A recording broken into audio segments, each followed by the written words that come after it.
Hi, everybody. Welcome to First Church. Welcome to our self-healing group, which meets every Thursday. I want to also announce, I don't think Jimmy did, we now have a new YouTube TV channel where if any of you are wanting to hear this kind of information, you can go to our YouTube channel, and then there's live discussion going on, I think, around the clock now. We just launched that last week. So if you're interested in self-healing, you can tune in anytime. This evening, lesson is about self-love, and the actual title is To Dare to Love Yourself, or one other lesson we did that was similar was Challenge Yourself to Love Yourself More. So we're always talking about that subject in some way, shape, or form every week, learning to love ourselves more. This is what we do on Thursday nights in particular. Louise Hay she got her education here at our center in New York City years ago, and she was learning the science of mind, and she was learning to be a New Thought practitioner, a New Thought minister. And she was able to put together what she learned here, and her studies became the basis of her first book, and then the book You Can Heal Your Life. Before we start today, though, since we have a lot of new people listening, actually we have hundreds listening now on social media every month, in addition to we're on the Zoom call, I want to address a common misconception some people have or misunderstanding. If you're in the teaching, I wouldn't need to mention this, but if you're new or new to New Thought, you may think that embracing self-love is synonymous with somehow being egocentric or conceited, and once or twice I've seen a question like that in the chat room. So isn't this too much? It's about being too self-involved or conceited, and it is. The answer is no, it's not. So I want to give you a quick visual. If you can imagine a tree, and then imagine the roots of a tree hidden beneath the earth, the roots stretch out, they grow, seeking water, seeking nourishment to become strong.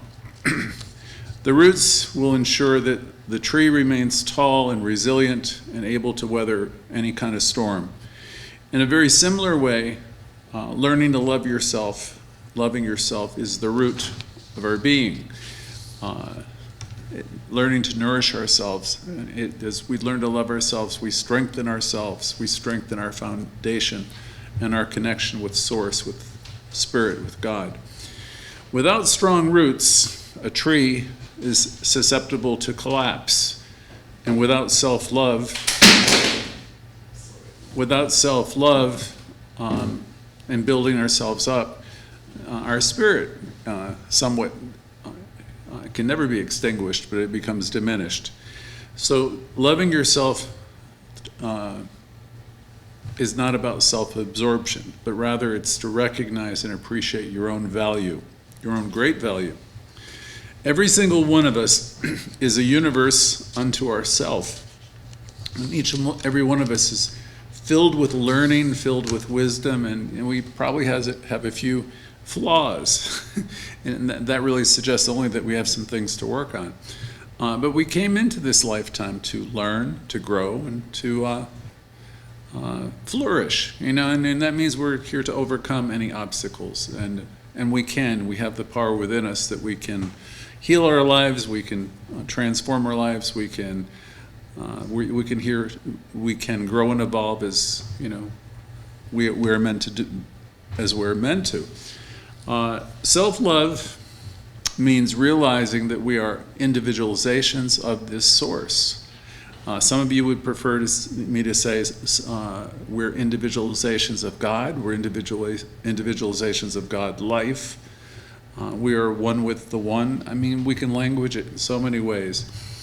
And as we really learn to love ourselves, we tune in, because everything we're looking for, we realize is inside of us. So it's really an inside job. It's about an inner listening and courting of this presence that's in us, operating through us, all around us.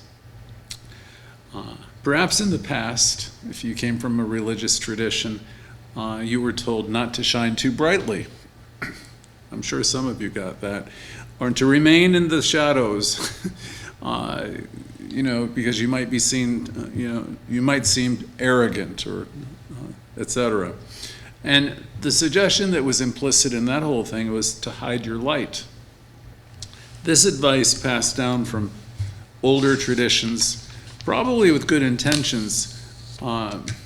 If you follow it, you could wind up hiding the magnificence that's really inside of you.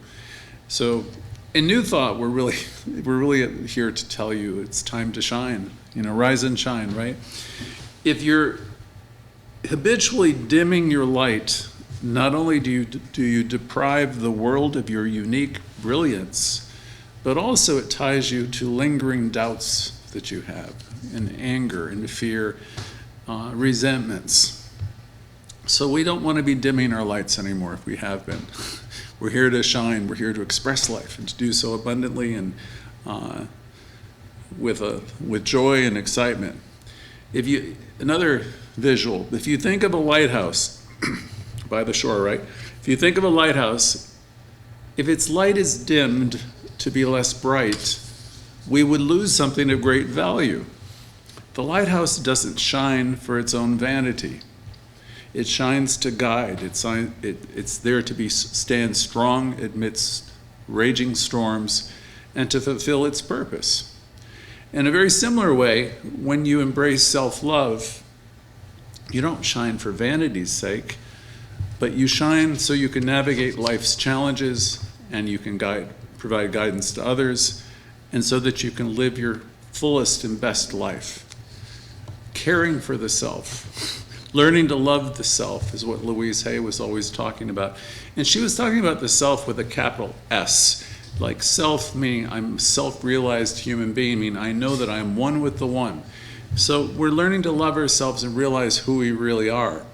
And that's the first step in growing in terms of metaphysical understanding, is that I am one with the one. I'm connected with it. I am that self, that larger self. I'm a part of it. And when I have that, my heart is going to be filled with love, and I can extend that love more authentically to others, more genuinely, without any kind of conditions. As we tune in here every single week, and we're reminded of how great we are, we're great because we're connected with this energy, this one life. We are one with the one. When we embark on the journey of self-discovery and realize who we are, and start to love ourselves more, we unshackle ourselves from destructive ideas, beliefs. We begin to heal deeply.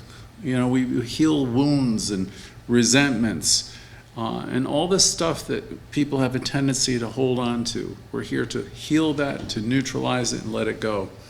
And then we begin to discover the freedom that we have and the light that we have within ourselves to express without reservation. This evening, like most Thursdays, I want to remind myself and all listening that the world needs our light, not our anger, not our criticism. Louise was emphatic about us stop using the word should. She said wherever we use it, we're putting ourselves down or someone else, in most cases. People use the word that way. We are here because the world needs our light. We come here to remind ourselves of that. It doesn't need the other stuff. We're here together to be reminded to how to shine brightly, wholeheartedly, and unapologetically. So again, for those of you who have just signed in, welcome to our self-healing class, our Louise Hay class.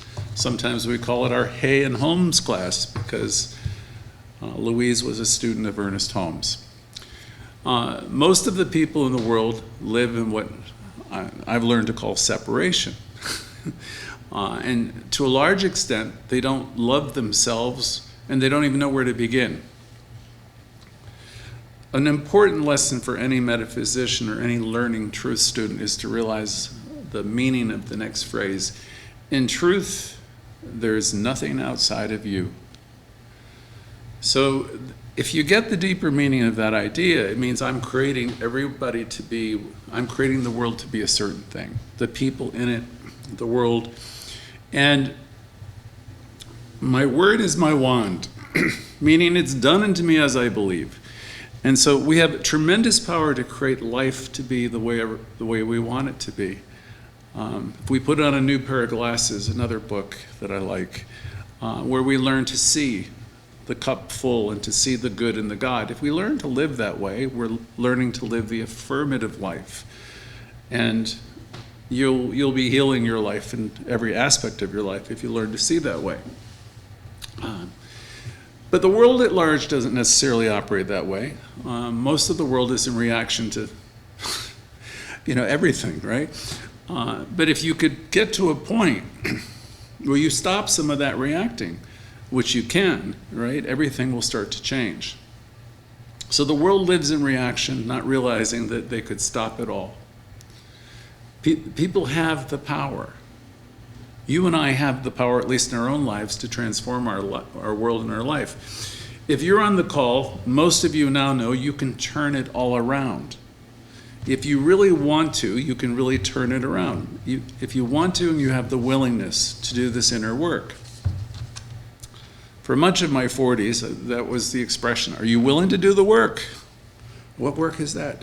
The inner work, the transformative work. Are you willing to work with your thinking, your thoughts? Are you willing to exchange the lesser ideas you're harboring about people, places, and things? Are you willing to trade them in for the greater ideas, the expansive ideas?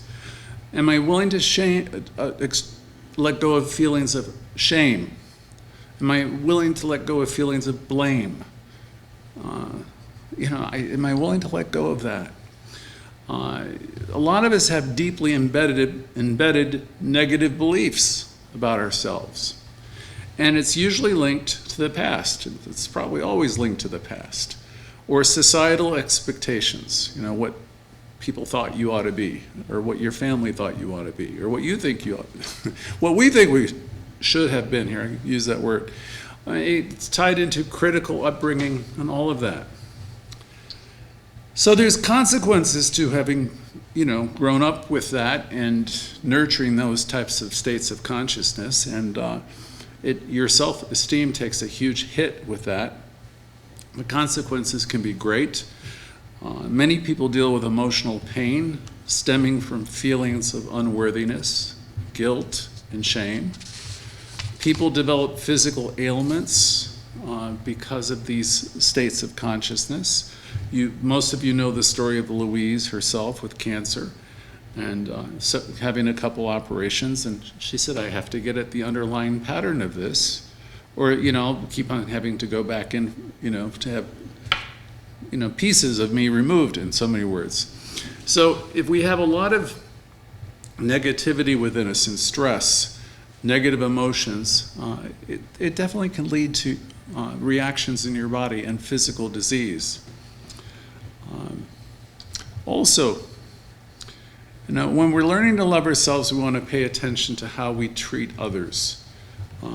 People who hang on to and harbor poor self-esteem are often projecting their feelings onto other people, either by being overly critical or just by pushing people away because you don't want people close to you.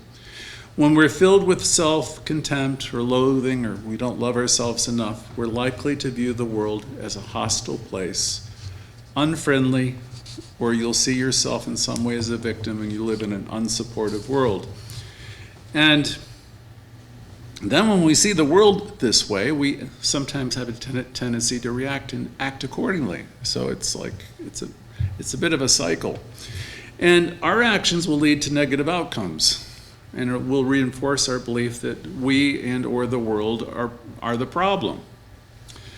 So what's the healing approach that Louise Hay talked about? Because she was really a student of our teaching. She understood affirmative prayer as well as anyone I've ever known. And she would tell you that the solution always starts within. What you give out comes back to you, she said exactly. So she would emphasize the importance of our inner work, improving our inner dialogue, which I talk about every Thursday.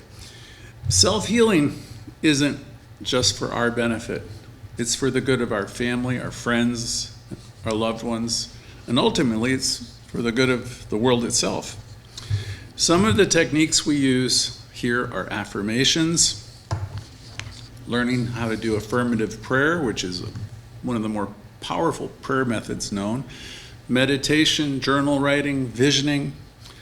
And Louise would advise, and she did advise in her seminars, is begin wherever you are. You know, whatever room you're in, and she made the analogy of cleaning your house or apartment, you begin there. It doesn't matter if your whole life has been, you know, filled with anger and resentments, and, you know, you're here now, and we begin today. We begin right now at 7 o'clock or 7:30, whatever time it might be. You know, we start anew. We choose to be here now. The thing to know is you can do this. That was one of the Louise Hay's tours all over the country. It was the You Can Do It tour. You have the power within you to do anything, to heal anything. You can heal your life. You can transform your life. Every single journey towards transformation starts with you and within you. I'd like you to imagine a world where each individual recognizes their own worth and value, and realize that each person has the ability to address their personal traumas and embrace love for themselves.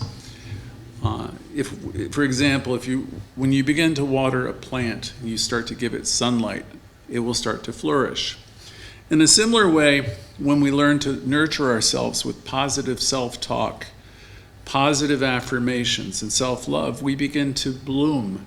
You know, when we pay attention to the negatives, and it's like weeds, we're willing to pull them out, or we say stop in the name of love wherever we find ourselves in a negative conversation. When we learn to nurture ourselves in that way, it's like planting seeds, you know, and they'll grow and they'll blossom into a brighter, greener world. Our healing, each of our healing, radiates outward, and it fosters a world filled with compassion and harmony, but it has to start someplace, and it starts with us. Another benefit of learning to love yourself, you know, in what Louise called a self-doubting world, in our society there's an underlying epidemic of self-depreciation, and that's like looking at a mirror that's constantly.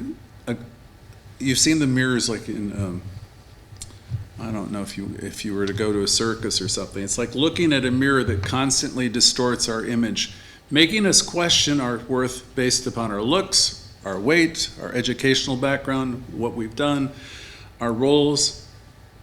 We might even think of, I was trying to think when I was putting the lesson together, my grandmother's era. You might think of a woman from a bygone time who felt her value was tied into her marital status or whether she had kids. Louise thought it was heartbreaking to realize that many women from previous generations felt incomplete without a husband or a child. I've personally witnessed women express to me over the years who did not have children. They felt as though they had missed something crucial in their life experience.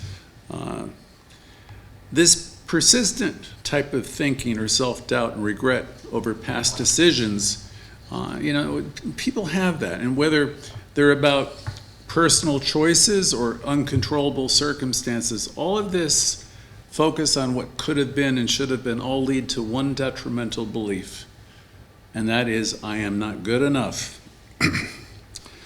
Louise said when on the road with her book, she said, the bottom line for everybody I've ever spoken to, she says, is I'm not good enough, or I don't do enough. And so that's that whole undercurrent of stuff that people have, and we really want to route that out wherever we have it individually. I was thinking, Louise came about during another pandemic, right? It was the AIDS pandemic. We just got through, you know, pandemic COVID, and the lesson that we learn and it's easy to forget, but in the early 1980s, we had the pandemic that swept across the world, which was called AIDS. Like COVID, it was a storm that no one saw coming. This disease brought along not just health implications, but an overwhelming wave of misinformation, ignorance, and fear. In the early days, it seemed to affect the gay community only. But as a facilitator of those groups in those days, I can vouch for you that it didn't discriminate. It impacted women. Most of my clients were women, children, and it impacted men alike.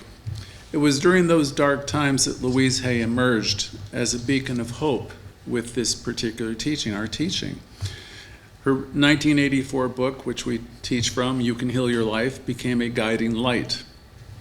By 1987, as the world started to recognize the magnitude of that pandemic, another influential book, which was titled And the Band Played On, provided an in-depth look into the pandemic, and it urged societal change.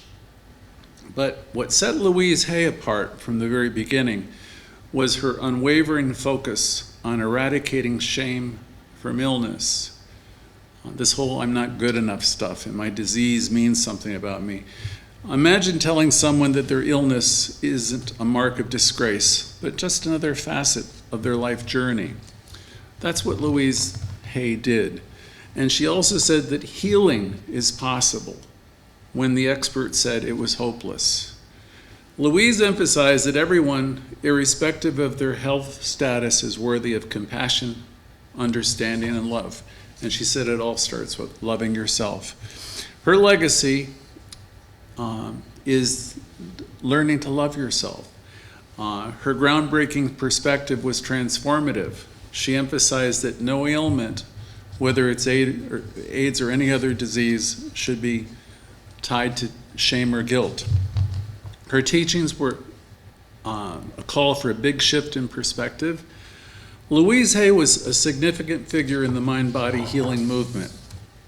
She reminded all of us that we're all part of one another. We're all part of the ocean of life. And within us individually is the power to heal our lives. Every Thursday night, we get together in this particular class, and we attempt to have us all become more mindful. I ask a question every Thursday: what has it been like being you this week? What's the conversation been like? Have you been good to you? I will say there's nobody nicer to be nicer to than you being nice to you. I ask you each week to do a little mini inventory on yourself, and you do this only for yourself. What's it been like? And the answer, of course, determines everything about your future. What really lives inside of you, it's the law of mind, plays outside of you. We refer to it as the law of attraction or the law of mind. Your consciousness, if it's loving and generous and good and kind, is reflected in your world. You become a blessing in the world. And so if you've been having one of those weeks where you've been less than wonderful and you've been tough on yourself, you gently and lovingly stop yourself. You say, you stop and you start again. Raymond Charles Barker, again, would say, yesterday ended last night, so, we start again. So that's essentially our task, is to learn to love ourselves more and to practice. I've given you so many different examples of so many different people in this class, but Edwina Gaines was one of the ones that always stands out. She was a New Thought prosperity teacher, and she would use the word good and God synonymously, and she would say, I'm here to see the good. I'm here to see the God or the good or the God. And then Bill Tolliver and William Cameron, two fantastic teachers, would say, you have everything within you. You have all power is yours to heal. And it begins by loving yourself and understanding there's nothing outside of you.